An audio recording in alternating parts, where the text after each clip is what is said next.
Salut les carnipotes, c'est Charles Bussers et aujourd'hui je suis super content de vous présenter mon petit projet qui a enfin abouti.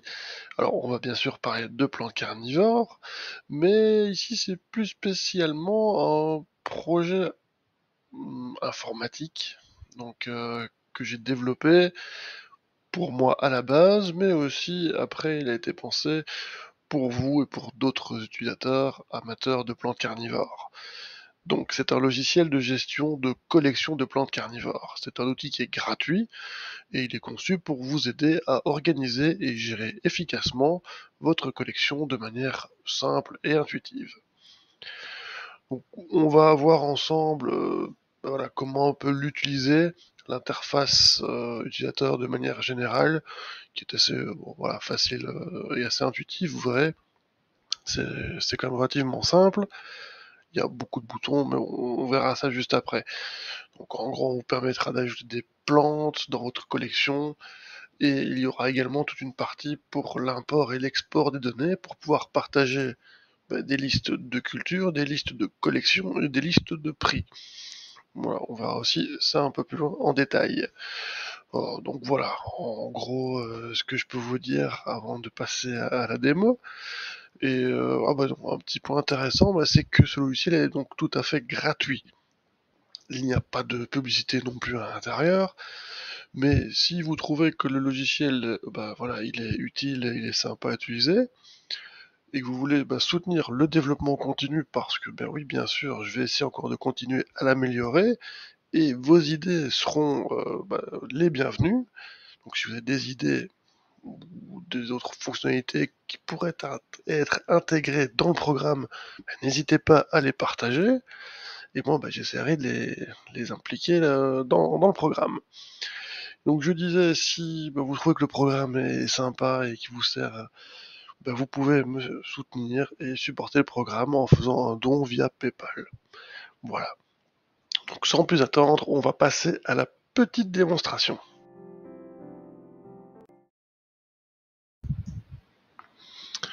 Alors, donc voilà, je viens de lancer le programme pour la première exécution. Donc il n'y a aucune base de données qui est encore créée, aucune liste qui est créée. Vous arrivez sur un message qui vous dit que le programme n'a pas su effectivement charger de liste de plantes parce que de base, il est prévu pour importer la dernière liste qui est créée donc dans le dossier où se trouve le fichier exécutable. On va voir un petit peu ça dans le détail un petit peu plus loin. Donc là, ce message-là, lorsqu'on lance le programme pour la première fois, il vous dit qu'il ne trouve pas le fichier et que c'est à vous d'ajouter des plantes et d'exporter ou de sauver votre collection pour ne plus avoir ce message d'erreur. Voilà. On fait un petit tour brièvement des présentations de l'interface. Donc dans cette partie-ci, vous aurez la catégorisation des genres de plantes qui se modifie en fonction des genres que vous allez implémenter dans la liste. Donc si vous avez que Dionée et Sarracenia, ici vous n'aurez que deux choix. Si vous avez une quinzaine d'espèces, de genres de plantes carnivores différentes, vous aurez une liste déroulante avec tous les 15 choix possibles. Et évidemment, toujours le bouton accessible, tous les genres, pour afficher tous les genres et pas un seul genre sélectionné. Un petit module de recherche, assez pratique. Le tableau ici de manière globale qui représentera votre liste de cultures. Un bouton ajouter une plante pour ajouter une plante, supprimer une plante pour en supprimer une dans la liste, exporter, sauver pour sauvegarder votre liste en cours vers un fichier Excel, importer une liste va lui rapatrier un fichier Excel peut-être d'un ami ou d'un collègue ou d'un autre passionné, ou alors une liste que vous avez sauvegardée au préalable. Afficher la photo vous permettra d'afficher la photo de la plante, fac pour les questions fréquentes, et exporter les listes de prix. Je vais vous montrer ça en live, mais bien sûr, ce sera pour créer une liste de prix. Donc ici, c'est fort vide, c'est fort blanc, parce qu'on n'a pas encore de plantes dans la collection. Je vais, moi, tout simplement, pour commencer, importer une liste. J'en ai une ici qui était prête. Voilà, hop. les données ont été importées avec succès. On peut cliquer sur tous les genres et là, voilà, on a tout ce que contient la liste. Donc on voit le champ ID qui vous servira de référence, le nom complet qui est un regroupement de toutes les informations possibles, au niveau des cultivars, des variétés, des sous-espèces, des localités, donc tout ça va être indiqué dans le nom complet, la date à laquelle vous avez reçu la plante, la source, donc de quelle boutique, quel vendeur vous a fourni la plante, le prix que vaut votre plante, et une photo si jamais voilà, il y en a une de disponible. Je vais ensuite prendre une autre catégorie, Darlingtonia par exemple, donc si je clique simplement dessus, on a un filtre qui n'a fait apparaître que les Darlingtonia. Je vais maintenant me servir du module de recherche. On va écrire au hasard TL. Bon, TL, voilà, il trouve rien, bon, forcément. Prenons LTO. Voilà, si je tape LT, ben, trouver une donnée dans ma liste où effectivement il y a LT. Je vais prendre un autre nom, peut-être un peu plus sympa. Pas Dionée, parce que c'est un petit peu trop vaste, mais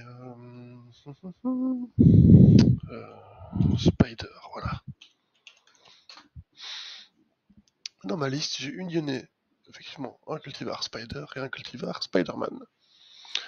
Les idées sont pas les mêmes, ce sont bien deux plantes différentes, mais contiennent tous les deux Spider dans leur nom. Voilà. Module de recherche assez simple. Si je veux par exemple ajouter maintenant une plante, je vais aller me placer dans la suite utriculaire.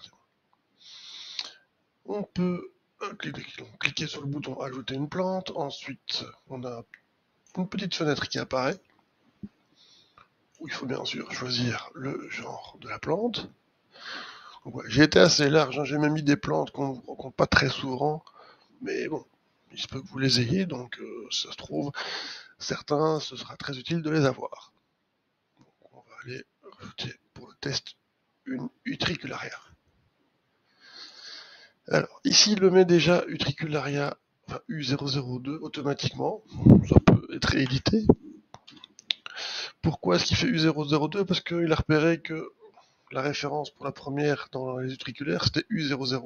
Donc il a forcément incrémenté automatiquement. Mais bon, libre à vous de modifier si vous souhaitez. L'espèce, on va me dire que c'est...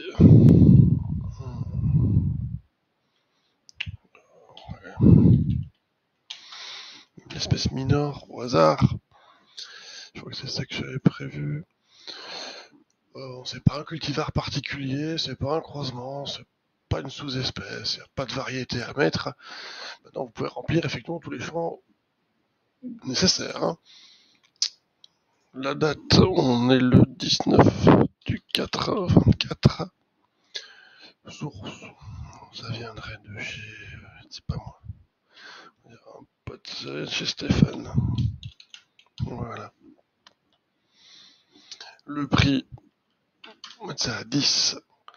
Et la photo, voilà. Je prends, je sélectionne, je fais ouvrir. Et je peux ajouter la plante. Donc on voit qu'il a bien rajouté les informations. Et dans le test ici, on peut agrandir également. J'en avais fait une autre, où là j'avais rajouté plein de variétés, enfin des variantes. Donc le cultivar, le croisement, la sous-espèce, la variété, la forme, la localité et le hex. Bon, on voit qu'il a tout mis bout à bout pour faire un nom complet. Donc si je veux maintenant afficher la photo, parce qu'on a une photo ici, on a le petit bouton afficher photo. Et sur le côté, alors apparaît la photo. C'est vrai que je fais une capture d'écran, j'avais pas pensé à ça. Je ne sais pas si elle apparaîtra dans la capture, mais sinon je vous laisse imaginer qu'il y a la photo qui apparaît, forcément, si vous ne la voyez pas. Si je veux maintenant supprimer la plante, j'ai le bouton supprimer. Et voilà, la plante a disparu. Pour sauvegarder votre travail, ou chaque fois que vous voulez Donc mettre à jour votre liste. N'oubliez pas d'exporter et de sauver votre liste. Je le fais ici. Et on a maintenant un fichier Excel qui a été généré dans le même répertoire que l'exécutable. Et ce sera ce fichier qui sera chargé automatiquement au démarrage de l'application. Alors, exporter la liste de prix. Ça, c'est assez sympa. Donc, je vais me placer sur tous les genres. Vous pouvez choisir le format Excel, CSV, JSON, PDF ou HTML. Je vais prendre HTML ici pour commencer.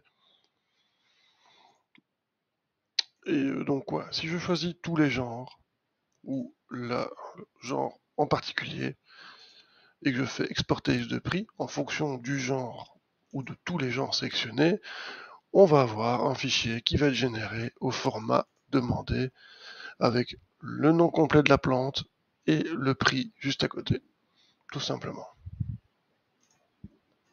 Simple mais efficace. Qu'est-ce qu'il me reste à vous montrer? Alors, les boutons ici, boutique en ligne vous renverra vers la boutique des gluten. Les guides de culture vers les vidéos de la chaîne YouTube. Les matériels testés, c'est le matériel que je présente sur le site, le matériel que j'ai déjà testé. Et pour finir, le bouton faire un don via PayPal qui vous emmènera sur la page de donation si vous souhaitez faire un petit don pour soutenir le programme et mon travail. Voilà, je pense qu'on a fait un tour du propriétaire. Juste petite dernière précision, je vois ici, c'est vrai qu'on a affiché la photo qui est en orange. Il se passe en orange quand il est verrouillé, quand il n'y a pas de photo à afficher. Donc, si maintenant je me place sur une plante, il va se passer en noir pour pouvoir afficher la photo si elle existe. Si elle n'existe pas, aucune photo disponible pour cette plante ou chemin incorrect, tout simplement. Petite information supplémentaire, donc les photos sont à stocker, ce que fait le programme automatiquement, mais si vous voulez les ajouter manuellement dans le dossier photo, qui sera également dans le même dossier donc, que l'exécutable. Et vu que ce sont des fichiers qui sont importés ou exportés en fichier Excel, si vous avez un logiciel capable de lire ce type de fichier, que ce soit Excel, LibreOffice ou OpenOffice par exemple, eh bien vous pourrez manuellement aller modifier certaines informations dans la liste de culture.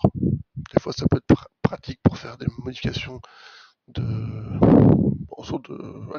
nombreuses lignes ou colonnes. Si vous voulez mettre un prix partout à jour, voilà, vous pouvez le faire directement via le fichier en Excel. Et voilà, là je pense que j'ai à peu près tout dit.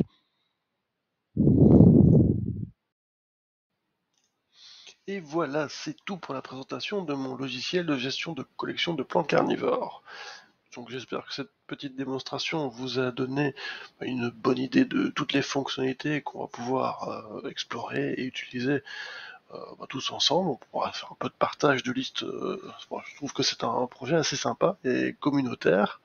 Et j'espère que vous êtes aussi enthousiaste que moi à l'idée de l'utiliser. Donc si vous avez trouvé cette vidéo utile et que vous souhaitez soutenir le développement continu du logiciel, n'hésitez pas à faire un don via le bouton PayPal. Chaque contribution aidera grandement et sera vraiment très apprécié évidemment. Et bon, ça va aider directement à l'amélioration et l'ajout de nouvelles fonctionnalités, suite aussi évidemment à vos commentaires ou vos remarques que vous pouvez laisser dans les commentaires de cette vidéo, bien évidemment. Donc, petit récap habituel, hein, n'oubliez pas de vous abonner à la chaîne et si vous souhaitez ne pas rater de vidéos, un petit pouce bleu, des likes, des partages, voilà, faites-vous plaisir, faites-moi plaisir. Sur ce, bonne culture à toutes et à tous, ciao.